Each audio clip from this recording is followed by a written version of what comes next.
नमस्कार। संतोष की रिपोर्ट में आप सबों का स्वागत है। और आज हम संतोष की रिपोर्ट में चर्चा करने जा रहे हैं गिरिराज दा के दिल्ली स्थित आवास पर जो बैठक हुई है, क्या उस बैठक के सहारे बिहार बीजेपी में जो गुटबाजी चल रही है, जिस तरीके की गोलबंदी चल रही है, जिस तरीके से एक दूसरे की टांग खिंचाई चल रही है, क्या इस गिरिराज दा के आवास पर हुई बैठक से दूर हो सकता है क्या? जी हाँ, बड़ा सवाल है। क्योंकि बीजेपी, बिहार बीजेपी इन दिनों अपने ही पार्टी के अंदर संकट से गुजर रहे हैं। जिस तरीके की गोलबंदी, जिस तरीके की गुटबाजी हो रही है, कार्यकर्ता हतोत्साहित है। मंत्री कार्यकर्ताओं को तवज्जो देने तो बाद पार्टी के बड़े बड़े पदाधिकारियों से बात करने को तैयार नहीं रहते हैं।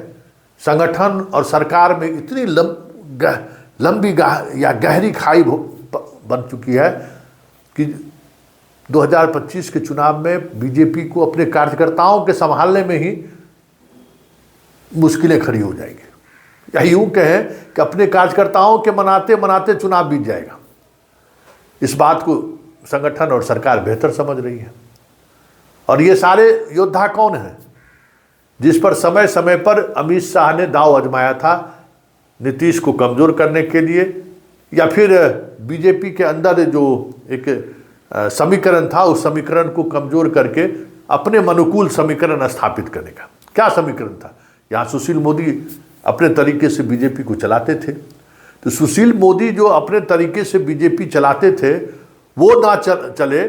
सुशील मोदी को कैसे कमज़ोर किया जाए, सुशील मोदी के उन तमाम व्यक्ति को, उन तमाम नेताओं को कैसे पर कतरा जाए, ताकि जो बिहार में बीजेपी सुशील मोदी से जाना जाता है, बिहार बीजेपी का संगठन जो सुशील मोदी के सहारे चलता है, वो शाह और मोदी के सहारे चलने लगे, जैसे अन्य राज्यों में हो रहा है बीजेपी के अंदर। अब सेकंड लेन मैन लीडरशिप है कहाँ? सुशील मोदी के जाने के बाद बिहार में क्या है, क्या बचा हुआ? आप ही सोचिए ना। जितने नेता हैं उन नेताओं का चाल चरित्र, चेहरा आप देख लीजिए। कौन किस पार्टी में थे, कैसे आए, किस तरीके से आज सत्ता में बने हुए हैं, सब कुछ सामने में है।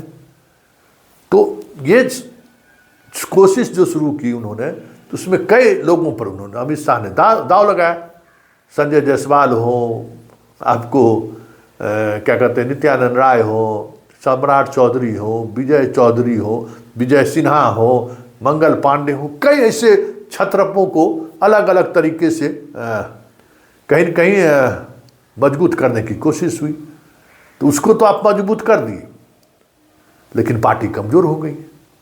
और पार्टी इस हद तक कमज़ोर हो गई कि 2024 के लोकसभा चुनाव में अगर नीतीश साथ नहीं रहते, तो बिहार की पटना जैसे सीटों पर, शहरी सीट जहां श्योर शॉट बीजेपी का जीत माना जाता है, उस सीट पर बीजेपी हार जाती तो कोई बड़ी बात नहीं थी। सब जगह कुछ सीटों को छोड़ दें तो अधिकांश सीटों पर कांटे की लड़ाई हुई और उसमें नीतीश वाहक बने, फिनिशर। कल ही बातचीत हो रही थी बीजेपी के एक बड़े नेता से हमारी बात हुई थी। बोले संतोष जी, नीतीश कुमार में है क्या? हम लोगों के लिए क्यों मजबूरी है नीतीश कुमार? आप क्या मानते हैं? हम कह देखिए, नीतीश कुमार जो है ना, भारतीय क्रिकेट टीम का महेंद्र सिंह धोनी है। तो हंस दिए क्या बात करते हैं संतोष जी? हम कह कि बेस्ट फिनिशर है। मतलब कोई ज़रूरी नहीं है कि वो पारी को संभाल दे, लेकिन अगर 3-4 ओवर में जो है आपको 30-40 रन बनाना है, 10 रन प्रति ओवर बनाना है, तो उसको वो बहुत बेहतर तरीके से फिनिश कर सकते हैं। इसी तरीके से राजनीति में जहाँ आपका सीट फंसा हुआ है या जहाँ कांटे का संघर्ष है, वहाँ जो नीतीश का जो वोटर है ना, वो फिनिशिंग टच देता है। मतलब एकदम श्योर शॉट जीत को आप पता, एकदम कसम वाली स्थिति है। फिर भी उनके वोटर में ये ताकत है कि वो अगर आपके तरफ मुखातिब हो गए तो आपकी जीत सुलभ और सहज हो जाएगी। तो कुछ देर से चुप रहे, लेकिन फिर कहे कि ये तो आप ऐसी बात कर दी जिस पर तो हम लोगों का ध्यान ही नहीं था। हम कहीं ध्यान आपको मोदी और शाह को भी अब समझ में आ गया है कि बिहार की राजनीति में क्या महेंद्र सिंह धोनी नीतीश कुमार है। बेस्ट फिनिशर के रूप में हम बात कर रहे हैं कि वो फिनिश करने के लिए नीतीश कुमार जिसके साथ रहेंगे, आरजेडी के साथ रहेंगे, वहाँ फिनिशर की भूमिका में रहेंगे। जदयू के बीजेपी के साथ रहेगा तो वहाँ फिनिशर की भूमिका में रहेंगे। मतलब आप नीतीश को नज़रअंदाज नहीं कर सकते हैं। तो यही बात है कि लेकिन इन्होंने जितने फिनिशर को तवज्जो दिया, आज वो फिनिशर 10वें पौधान पर भी बैटिंग करने की स्थिति में नहीं है। मतलब न बॉलिंग कर पा रहा है, न बैटिंग कर पा रहा है, न फील्डिंग कर पा रहा है। आज बिहार बीजेपी की क्या स्थिति है? कोई भी बिहार बीजेपी में ऐसा नेता है कि कहीं कोई कार्यक्रम कर ले और 2000 आदमी भी जुट जाए? या कोई भी नेता में इस तरीके का चमक है जिससे कार्यकर्ता अपने आप को जोड़ सके? दिलीप जायसवाल का जो कल का बाइट है, कल उन्होंने जो बोला है कि डिप्टी सीएम हो चाहे कोई भी मंत्री हो, जब कोई कार्यकर्ता पहुंचे तो कृष्ण की मित्रता की तरह सुदामा के साथ कार्यकर्ताओं के साथ व्यवहार होना चाहिए। क्यों ये बातें सामने आई? यही बात है कि पार्टी इतने तरीके की गुटबंदी में है, चल रहा है दिनों ना, टांग खिंचाई चल रहा है कि पार्टी का जो मूल काम है, देखिए सदस्यता अभियान, बिहार की स्थिति सबसे फिसड्डी है, समझ गए? भले मीडिया में जो चला लें, लेकिन बिहार में जिस तरीके से टांग खिंचाई हुई, आपस में ही उलझते रह गए सदस्यता अभियान गोल। तो ये सब चीज़ें हैं और इस सब चीज़ों को अब देखना ये है कि गिरिराज दास को पंचायत का जिम्मा मिला। अब ये बड़ समझने वाली बात है कि नीतीश से रिश्ते को लेकर जब कभी भी तलखी आती है तो गिरिराज दास का बयान ही वजह बनता है। तो अब उनको पंचायत की जिम्मेवारी दी है शाह ने। तो ये कौन सी पंचायत हुई भाई? ये भी समझने वाली बात है। जिस व्यक्ति के बयान की वजह से गठबंधन असहज हो जाता है, पंचायत का जिम्मा उन्हीं को दिया है। तो ये देखने वाली बात होगी। और आज राष्ट्रीय अध्यक्ष से भी इन लोगों की मुलाकात हो रही है। राष्ट्रीय अध्यक्ष से मुलाकात के बाद क्या बातें सामने आती हैं, लेकिन दिलीप जायसवाल ने जो बातें कही हैं कि हम सब लोग मिलकर अब कोर कमेटी एक बनाई जाएगी, वही संकेत है कि अलग अलग तरीके की जितने भी प्रयोग शाह ने बिहार में किया, सारे के सारे प्रयोग फेल हो चुके हैं।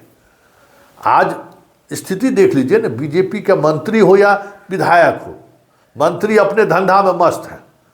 जो मंत्री बन गए सो बन गए, मंत्रिमंडल विस्तार तक नहीं हो रहा है। कई मंत्री दोहरे चार्ज में है, मलाई मार रहे हैं, लेकिन विधायक टुकटुकी लगाए हुए दिख रहा है कि कब मंत्रिमंडल विस्तार होगा, कब मंत्रिमंडल विस्तार होगा। ऐसे बहुत सारे ऐसे विधायक हैं जो डिजर्व करते हैं मंत्री बनने का। बहुत सारे ऐसे विधायक हैं जो आज जिनको मंत्री बनाया गया उससे बेहतर काबिलियत रखते हैं। जो कास्ट का जो समीकरण है उसमें भी वो फिट बैठते हैं।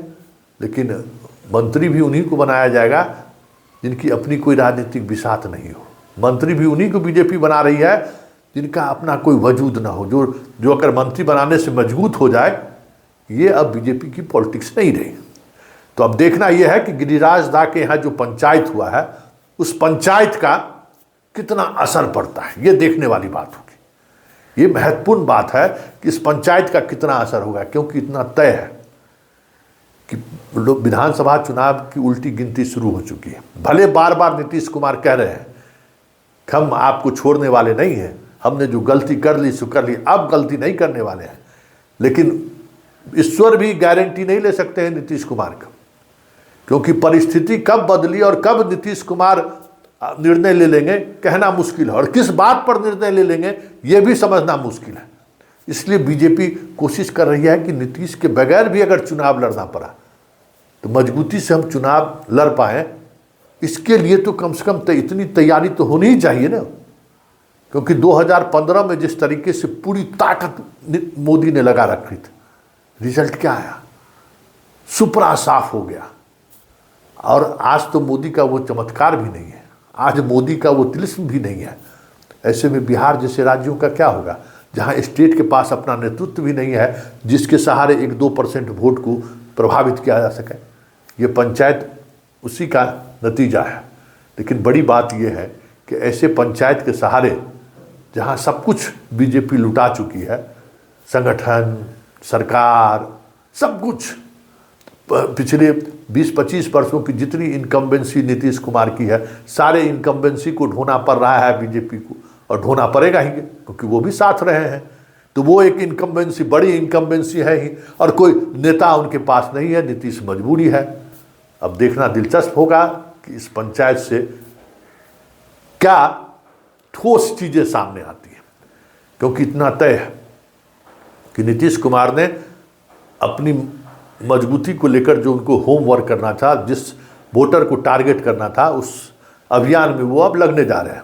महिलाओं को फिर से नई तरीके की योजनाओं से जोड़ने का उनका मुहिम तेज हो गया है। मध्य प्रदेश, झारखंड या अन्य राज्यों में महिलाओं को लेकर योजना चलाकर जिस तरीके से मुख्यमंत्री लाभ लिए हैं या मुख्यमंत्री वोटर को प्रभावित किए हैं, कहीं न कहीं बिहार में भी ये बातें नीतीश कुमार कह सकते हैं कि लगभग उस दिशा की तरफ बढ़ चुके हैं। लगभग 200 करोड़ रुपया खर्च कर रहे हैं महिलाओं से संवाद करने में। वो संवाद क्या हो सकता है? तो नीतीश कुमार अपने तरीके से अपने पार्टी को, अपनी सरकार को, अपने संगठन को, अपने बूथ को मैनेजमेंट करने का जो तरीका उनका है, उस तरीका में वो आगे बढ़ चुके हैं। तैयारी काफ़ी दूर तलक चली गई है। सब पुराने कार्यकर्ताओं को साथ ला रहे हैं ताकि जो उनका जो फिनिशिंग टच का जो एक क्षमता है ना, वो बरकरार रहे। ऐसे में बीजेपी के लिए चुनौती तो है, और उस चुनौती को गिरिराज दा के यहाँ पंचायत होकर कितना दूर किया जा सकता है, ये समझने वाली बात है। तो चलिए इस संतोष की रिपोर्ट को यहीं ख़त्म करते हैं, लेकिन चलते चलते एक बात मैं कहना चाहूँगा कि बिहार बीजेपी ने जिस दौर से गुजर रहा है, उस दौर से बाहर निकलने के लिए बिहार बीजेपी को सुशील मोदी जैसे चमत्कारी नेताओं की जरूरत है। चमत्कारी मतलब वोटर को प्रभावित करने वाले नहीं, संगठन में भी, सरकार में भी, और पार्टी के अलग हटकर भी लोगों को प्रभावित करने वाला अगर क्षमता किसी नेता में हो, अब बिहार बीजेपी को वैसे ही नेता इस महादलदल से बाहर निकाल सकता है।